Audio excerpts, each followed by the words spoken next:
दक्खनचा राजा श्री केदारलिंग श्री ज्योतिबा देवाची यात्रा चैत्र यात्रा 1 एप्रिल 2026 रोजी आहे।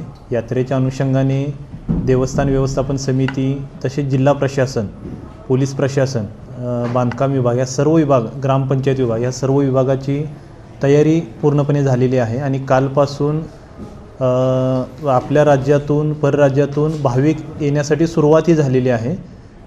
यावर्षी यात्रेमध्ये आपण प्लास्टिक मुक्त यात्रेचा संकल्प केलेला आणि त्यासोबतच आर्टिफिशियल इंटेलिजन्सचा वापर आपण यात्रेमध्ये करणार आहे। आर्टिफिशियल इंटेलिजन्सचा वापर करून जे कोणी सराईत गुन्हेगार असतात त्यांची माहिती आपल्या रेकॉर्डला राहील आणि तसे गुन्हेगार जर रांगेमध्ये कुठे दिसले तर त्यांच्यावरती कारवाई केली जाईल सुरक्षेच्या दृष्टीने। आणि त्यासोबतच नागरिकांना जर काही अडचणी आले, काही मिसिंग पर्सन असेल किंवा काय असेल तर त्यांना तात्काळ मदत आपल्याला आर्टिफिशियल इंटेलिजन्सच्या माध्यमातून देता येणार आहे।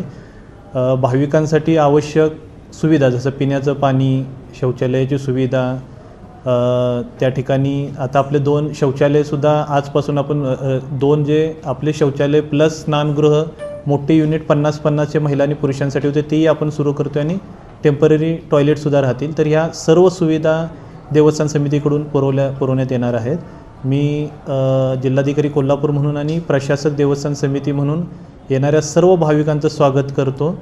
ज्योतिबाच्या यात्रेला जास्तीत जास्त भाविकांनी डोंगरावरती यावं असं सर्वांना आवाहन करतो आणि आल्यानंतर जे काही नियम पोलीस प्रशासन आणि जिल्हा प्रशासनाने केलेले आहेत, विशेषतः आपल्या पार्किंगबाबत रस्त्यावरती आपल्याला पार्किंग करायची नाही, ठरवलेले ठिकाणं जे पार्किंगचे आहेत त्या ठिकाणीच पार्किंग आपल्याला करायचे आहे आणि यात्रेमध्ये असताना आपला त्रास इतरांना होणार नाही याची दक्षता घेऊन आणि उन्हाचे दिवस असल्यामुळे पिण्याचं पाणी सोबत ठेवणं, आपले औषधं असतील ते सोबत ठेवणं ही दक्षता सर्व भाविकांनी घ्यावी हे एक सर्वांना नम्र आवाहन करतो आणि सर्वांचं ज्योतिबाच्या यात्रेमध्ये स्वागत करतो।